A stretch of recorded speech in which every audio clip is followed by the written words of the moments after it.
there's a farmer in Mesopotamia who's about to become the first person in human history to get high. He doesn't know it yet. He's just trying not to scream.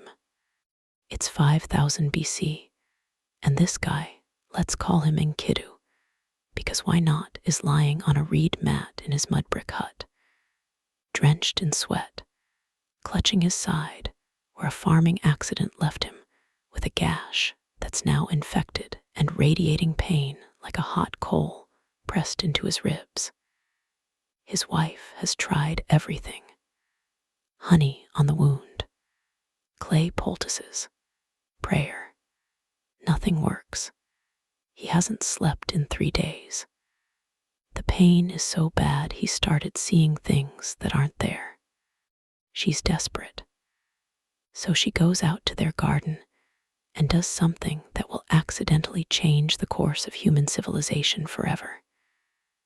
She finds a poppy flower, one of those delicate purple ones, with the bulbous seed pod, and she notices something weird. A few days ago, she'd brushed against it and accidentally cut the pod open. Now, there's this crusty, dark brown resin dried on the surface. It smells bitter, almost rotten. She has absolutely no idea what she's doing. But her husband is dying, so she scrapes off the resin, mixes it with water, and makes him drink it. What happens next is so profound, so earth-shatteringly significant, that people will still be fighting wars over this plant 7,000 years later. 30 minutes pass. Then Enkidu's breathing changes, slows down. His face, twisted in agony just moments ago, goes slack. His eyes soften. And then, and this is the part that must have seemed like straight-up sorcery, he smiles. Not because anything is funny, but because for the first time in 72 hours, the pain is gone. Not dulled, gone asterisk, erased. And in its place, pure, liquid euphoria flooding through his brain like warm honey. He's just discovered opioids, and nothing will ever be the same. Before we talk about the drug, we need to talk about the pain. Because you cannot possibly understand why opium became so important to ancient humans unless you understand what their daily existence actually felt like. And not going to lie, it was a horror show. This is 5000 BC, 7,000 years ago. The pyramids won't exist for another 2,500 years. Writing is barely a thing, just some accountants in Uruk scratching symbols into wet clay to track grain shipments. Humans have only recently stopped being nomadic hunter-gatherers and settled down to farm. And while that sounds like progress, it's basically a biological nightmare. Here's what farming did to the human body. It destroyed it. Hunter-gatherers, actually pretty healthy. They ate a varied diet: fruits, nuts, vegetables, meat, fish. They moved constantly, which kept them fit. Their teeth were decent because they weren't eating tons of sugar or grinding grain into flour. Sure, life was dangerous: predators, accidents, tribal warfare. But day to day, they were reasonably okay. But farmers are wrecked. They're eating the same crops every single day, mostly grain, which means their nutrition tanks and their teeth rot out of their skulls by age 25. They're performing the same repetitive motions over and over, grinding grain, hauling water, plowing fields, which destroys their joints. They're living in permanent settlements packed with people and livestock, which means diseases that used to fizzle out in small nomadic groups now spread like wildfire. Tuberculosis, dysentery, parasites that make your insides feel like they're being shredded with broken glass. And the injuries. Oh my God, the injuries. You slip while hauling a load and shatter your ankle. That's your life now. You're limping for the next 40 years. Every step a reminder that you're one bad day away from being unable to work and starving to death. You cut yourself on a farming tool and it gets infected. The infection spreads. Your body goes septic. And you die in screaming agony over the course of a week while your family watches helplessly. Childbirth, absolute Russian roulette. No hospitals, no pain medication, no sterile instruments. Just you, a midwife with varying levels of competence, and a hope that neither you nor the baby dies in the process. And if something goes wrong, if the babies breach, if you tear, if you hemorrhage, there's no emergency C-section. There's no surgeon. There's just pain beyond description and a pretty decent chance you're about to die. This is the world. This is normal asterisk. Pain is not something you occasionally experience and then treat with Tylenol.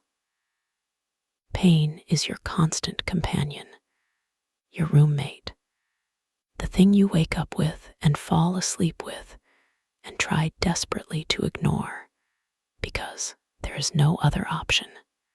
Until the poppy. So Enkidu drinks the opium tea, and within half an hour, he's experiencing something no human in history has ever felt before. And we need to talk about what's actually happening inside his brain right now, because it's genuinely insane. Inside that crusty brown resin are chemicals called alkaloids. The big three: morphine, codeine, and the bane. These aren't just random molecules. They're shaped exactly like chemicals your brain already makes, endorphins, your natural painkillers. When you exercise really hard or laugh a lot or eat something delicious, your brain releases tiny amounts of endorphins that bind to opioid receptors in your neurons and make you feel good. But here's the thing, the morphine in opium. It's like endorphins on steroids. It floods those same receptors with about 10 to 100 times the intensity of anything your body can naturally produce. So when Enkidu drinks that tea, the morphine crosses into his brain and absolutely saturates his opioid receptors. And his brain, which has been screaming pain signals nonstop for 3 days, just stops. The pain doesn't fade. It vanishes, like someone flipped a switch.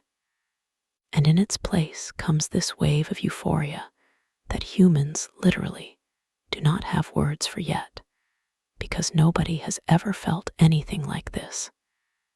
It's warmth and safety and comfort and joy all at once. It's the feeling of being wrapped in the softest blanket in existence, while someone tells you everything is going to be okay, and you actually believe them. Enkidu is flying asterisk, and his wife is watching this happen in real time. Her husband, who was literally dying of pain an hour ago, is now lying there with a blissed out expression, breathing slowly, completely relaxed. She doesn't understand the pharmacology. Nobody will for another 7,000 years, but she understands cause and effect. That brown plant gunk equals no more pain. She tells her neighbor. The neighbor tells her cousin. The cousin tells the village healer. And faster than you can say controlled substance, knowledge of opium is spreading across ancient Mesopotamia like wildfire. Because here's the beautiful, terrible truth. It works. Opium works. It works so well that it seems like actual magic. Got a headache? Opium fixes it. Broken bone? Opium makes it bearable. Dying of dysentery? Opium stops the cramping and lets you sleep. It's the closest thing to a miracle drug that ancient humans have ever seen. The Sumerians start calling it Hul Gil, literally, plant of joy in cuneiform. And they're not wrong. This is asterisk joy. Bottled, concentrated, plant-based joy. They start cultivating poppies deliberately, figuring out that you score the seed pod when it's still green and unripe, then come back 24 hours later to collect the dried resin. They're basically running ancient opium farms, and business is booming. By 3400 BC, the Sumerians are writing about opium in their medical texts. By 3000 BC, it's spread to Egypt, where the pharaohs are so obsessed with it, they're being buried with opium in their tombs for the afterlife. The Egyptians develop hundreds of preparations: opium mixed with honey, opium in wine, opium suppositories for crying children. The Ebers Papyrus from 1500 BC literally lists 700 different medical uses for opium. 700. And it's not just medicine. Opium becomes religious, spiritual. The Greeks start associating poppies with their gods Hypnos, god of sleep, and Thanatos, god of death, are both depicted holding poppies. Morpheus, god of dreams, is literally named after morphine, or is it the other way around? In ancient rituals, priests use opium to commune with the divine, to see visions, to touch something beyond the mundane horror of daily existence. For thousands of years, opium is humanity's greatest gift. The thing that makes unbearable pain bearable. The thing that lets women survive childbirth, lets soldiers survive battlefield wounds, lets the dying pass peacefully instead of in screaming agony. But here's the thing about gifts from the gods. They always come with a price. Nobody knows exactly when it happens, when the first person crosses the line from using opium for pain to using opium because not using opium feels like dying. But it definitely happens, probably within a few years of that first discovery. Let's say it's Enkidu again. He recovered from his infected wound thanks to the opium. But here's the problem. He remembers how good it felt. Not just the absence of pain, the asterisk feeling. That warm, golden, everything is perfect euphoria. And life in 5000 BC is still brutal, still exhausting, still full of pain and fear and uncertainty. So one day, when his back is aching from plowing fields, he thinks, why not? Just a little, just to take the edge off. And it works. Of course it works. The pain melts away and he feels good, really good. He sleeps better that night than he has in years. So he does it again the next day, and the next, and the next, just a little bit each time. Not enough to get stupidly high, just enough to feel better, to feel like a version of himself that isn't constantly ground down by the sheer brutality of existence. But then something insidious starts happening. His brain is recalibrating. See, when you flood your opioid receptors with morphine every single day, your brain is smart. It realizes it's getting way more stimulation than it needs, so it starts removing receptors, pruning them back, and it stops making as many natural endorphins because why bother? You're getting plenty from external sources, which means that the same dose that used to make Enkidu feel amazing now just makes him feel normal. And if he tries to skip a day, oh God, asterisk. Withdrawal from opioids is genuinely one of the worst things a human body can experience while still technically being alive. It starts about 8-12 hours after your last dose. First come the anxiety and the sweating. Then your eyes start watering and your nose starts running uncontrollably. Then the pain comes back, not just the pain you were treating, but everywhere. Your muscles ache like you've been beaten with clubs. Your bones hurt. Your skin hurts. Then come the stomach cramps, the nausea, the vomiting and diarrhea that leave you curled up on the floor, alternating between sweating and shivering, feeling like you're dying even though you're not. You can't sleep. You can't eat. You can't think about anything except the fact that you know asterisk. There's a plant that could make all of this stop instantly, and you would do literally anything to get it. And here's the absolute horror of it. This goes on for asterisk days asterisk. 5, 6, 7 days of this hell. And even after the acute phase ends, you're left with months of depression, insomnia, and random waves of craving that hit you like a freight train out of nowhere. The ancient Sumerians didn't have words for addiction or physical dependence, but they knew something was wrong. Their medical texts start mentioning people who can't stop using opium, who waste away because they spend all their money on it, who become so consumed by their need for the plant that they neglect their families, their farms, their lives. In ancient Egypt, there are warnings about overuse. In ancient Greece, physicians start documenting the problems, diagrams of Milos writes about opium users who have become enslaved to the plant.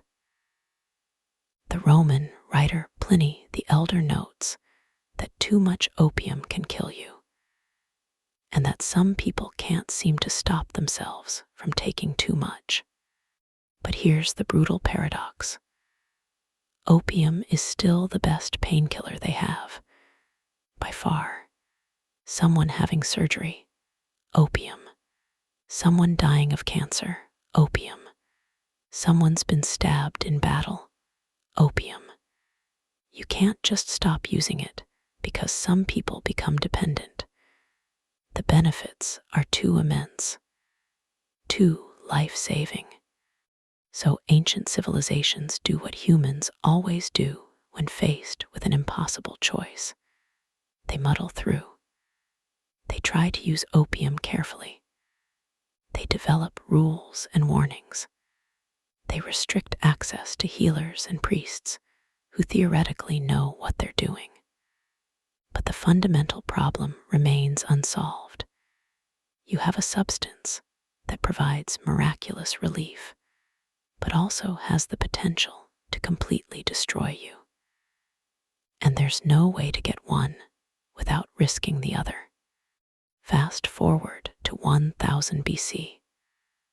Opium has been humanity's companion for 4,000 years now. It's spread everywhere from the Mediterranean to India to China. It's been mentioned in Homer's Odyssey, where Helen of Troy uses a drug called nepenthe that makes people forget their sorrows, almost certainly opium. It's in ancient Hindu texts. It's in Chinese medical treatises. And then the real explosion happens. Trade routes. The Silk Road opens up, connecting east and west, and opium starts moving along it by the ton. Not just raw opium anymore, people are getting creative. The Arabs are mixing it into medicinal syrups. The Persians are smoking it. The Indians are combining it with cannabis to create preparations that would absolutely wreck you. By 1000 AD, opium is one of the most valuable commodities in the entire world. The thing is, it's not just medicine anymore. It hasn't been for a long time. Sure, physicians use it, but so does everyone else. Wealthy Romans are taking opium recreationally, chasing that euphoric high at parties. Chinese emperors are maintaining harems where people do nothing but lie around smoking opium all day.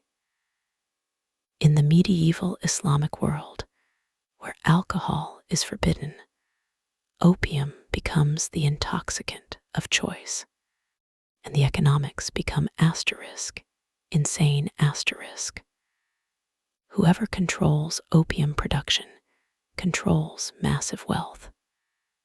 Wars are fought over poppy fields. Empires rise and fall based on their access to the drug.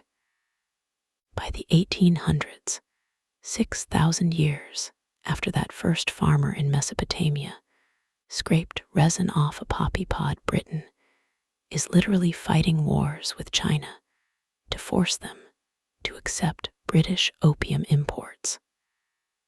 The Opium Wars. Hundreds of thousands of Chinese people are addicted, and the British East India Company is making a fortune growing poppies in India and smuggling opium into China. It's the same plant, the same brown resin, the same molecule morphine that saved Enkidu's life in 5000 BC. Except now, it's causing so much suffering that entire nations are destabilizing. And then, in 1803, a German pharmacist named Friedrich Sertwiner isolates pure morphine from opium. He's trying to make a safer version, something more controlled. Instead, he's just made it more potent. By the mid-1800s, doctors are injecting morphine directly into patients' veins with the newly invented hypodermic needle. It's incredibly effective for pain. It's also incredibly addictive. The American Civil War creates an entire generation of morphine addicts, soldiers given the drug for battlefield wounds who can't stop using it afterward. They call it the soldier's disease. Doctors, trying to find a non-addictive alternative to morphine, create heroin in 1898. Bayer Pharmaceuticals literally markets it as a safe, non-addictive substitute for morphine and as cough medicine for children. Spoiler alert, heroin is approximately twice as addictive as morphine. By the 20th century, governments are panicking. Opium and its derivatives are causing so much societal damage that countries start banning them. The Harrison Narcotics Act in 1914, the Geneva Convention of 1925, the Controlled Substances Act in 1970. Opium, morphine, and heroin are classified as Schedule I and II narcotics, dangerous drugs with high potential for abuse. But here's the thing, people are still in pain. Chronic pain, acute pain, cancer pain, surgical pain. And opioids are still the best treatment we have, so doctors keep prescribing them. Pharmaceutical companies synthesize new ones, oxycodone, hydrocodone, fentanyl. They promise these new versions are safer, less addictive. They're not. The opioid epidemic of the 21st century kills over 100,000 Americans a year. Companies like Purdue Pharma make billions pushing drugs they know are addictive. People who take painkillers after surgery find themselves unable to stop. When prescriptions run out, some turn to heroin. When heroin isn't enough, they turn to fentanyl, a synthetic opioid 50 to 100 times stronger than morphine. The same morphine that Enkidu discovered in 5000 BC. It's the same story. The same paradise that turns into a prison. The same relief that transforms into dependence. 7,000 years later, and we still haven't figured out how to separate the miracle from the curse. Here's what gets me about opium. It's both the best and worst thing humans have ever found. Without it, millions of people throughout history would have suffered unspeakably, died screaming, been unable to undergo surgery, recover from injuries, or pass peacefully at the end of life. Opium and its derivatives have saved more lives and prevented more suffering than almost any other drug in human history. But it's also destroyed millions of lives, turned functioning people into desperate addicts, destabilized nations, filled graveyards, created so much misery that you could argue it's done more harm than good.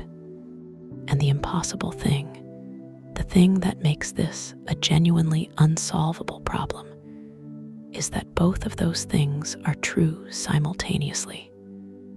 Morphine is a miracle drug. Morphine is a destroyer of lives. These aren't contradictory statements. They're the same statement viewed from different angles. That farmer in 5000 BC who first tasted opium, he just wanted the pain to stop. That's all. That's all anyone has ever wanted. And for a few hours, it worked. It was magic. It was salvation.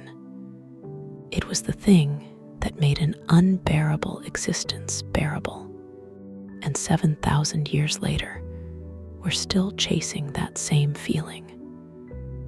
Still trying to find a way to keep the miracle without the curse. Still failing because the plant doesn't care. The poppy doesn't care whether it saves you or destroys you. It just grows, produces its latex, and offers the same bargain it's been offering since the dawn of agriculture. I can take the pain away, but I'm going to need something in return. And humans, desperate and suffering, and so tired of hurting, keep taking that deal every single time.